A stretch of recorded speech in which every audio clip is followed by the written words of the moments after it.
क्या रूस के सदर व्लादिमीर पुतिन एक और बगावत का सामना कर सकते हैं?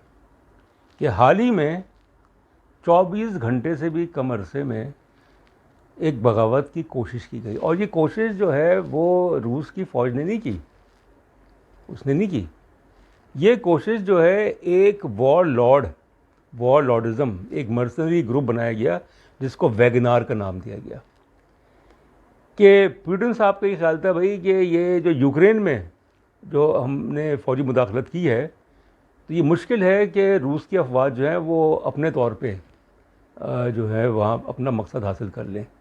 तो इसलिए एक प्राइवेट आर्मी, एक मर्सरी ग्रुप जो है वागनार के नाम से बनाया गया, और इसके सरबराह जो हैं वो एक ज़माने में पुतिन के शेफ़ थे, तो वो नज़दीक हो गए। फिर वागनार बनाई गई, मर्सरी जो है फ़ौज बनाई गई जिसको रूस की पूरी हिमायत हासिल थी। और फिर रूस ने ना सिर्फ उनकी मदद की बल्कि ये भी किया कि उनको हथियार वो तमाम चीज़ें दी। तो एक मॉन्स्टर क्रिएट किया गया, पुतिन साहब ने एक मॉन्स्टर क्रिएट किया।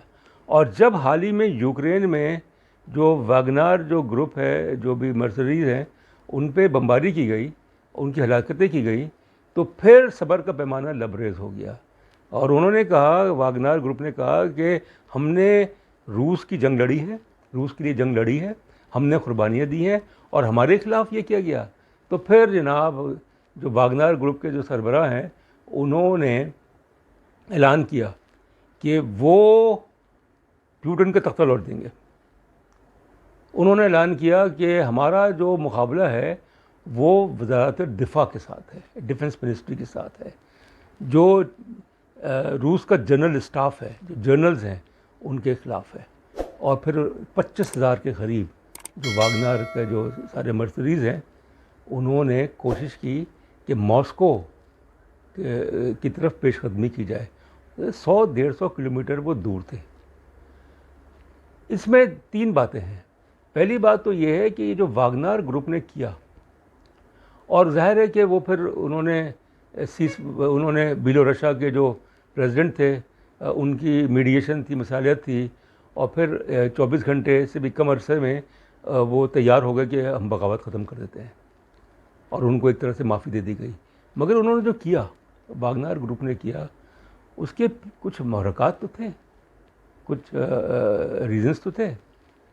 तो एक तो बात ये थी कि रूस के अंदर बेचैनी पुतिन के ख़िलाफ़, व्लादिमीर पुतिन के ख़िलाफ़,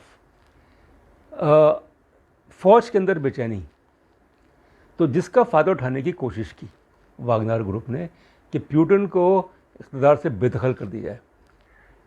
दूसरी बात यह है कि जो रूस की जो अफ़वाज हैं वो तो ज़ाहिर है बिखरी हुई हैं, बहुत बड़ा मुल्क है।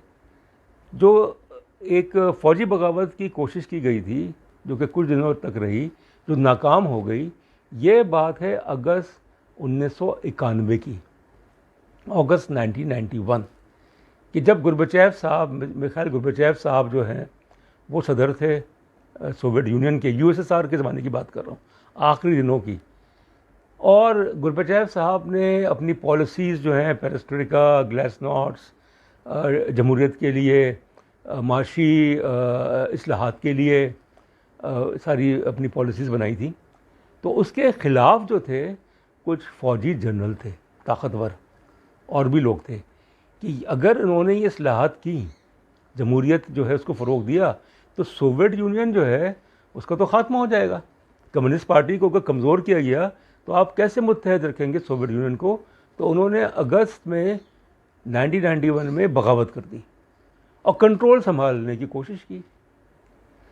गुरबचेव साहब को हाउस अरेस्ट कर लिया, कंट्रोल संभालने की कोशिश की जर्नल्स ने, उस हाजिर जर्नल्स थे उन्होंने, मगर अवाम ने हिमायत नहीं की। बोरिस येल्सिन जो कि उस वक्त रशियन फेडरेशन के प्रेसिडेंट थे, उन्होंने चैलेंज किया, जिन्होंने वो फौजी बगावत की थी, और उस बगावत को नाकाम कर दिया। वो बगावत कुछ दिन रही।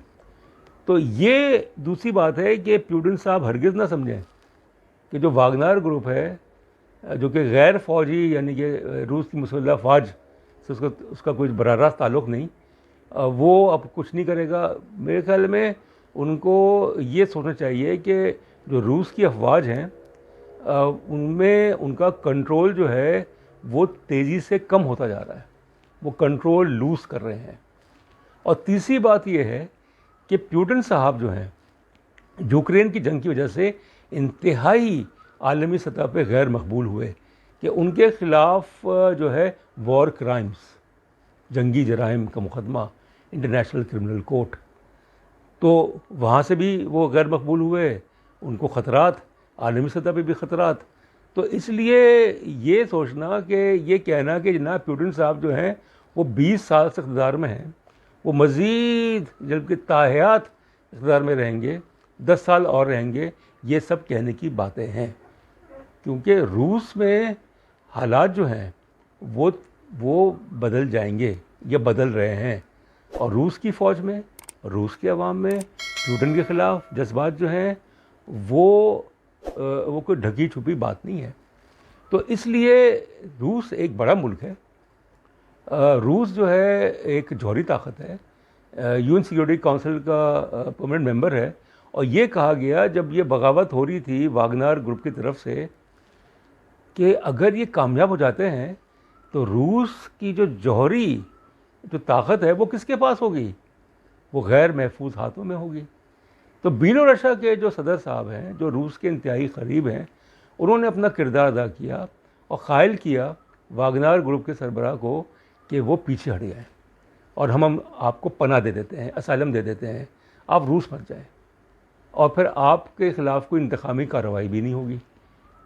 मगर प्यूटिन साहब जो हैं वो, उनके बारे में ये कहना कि वो इंतकामी कार्रवाई नहीं करेंगे, वो एक मफरूज़ा है।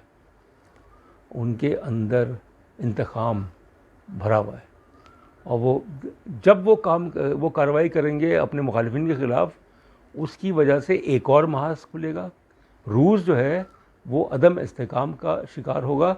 और ये कहा गया कि जो वागनर की जो बगावत, जो म्यूटिनी जिसको कहते हैं, उसके पीछे मगरिब है, उसके पीछे यूक्रेन है, उसके पीछे जो है रूस मुखालिफ क़ुव्वतें हैं। तो प्यूटिन ने फिर यानी बात की तुर्की के सदर तैयब एर्दोगान से, वहाँ से उनको हिमायत मिली, उनको चीन से हिमायत मिली, उनको बेलारूस से हिमायत मिली।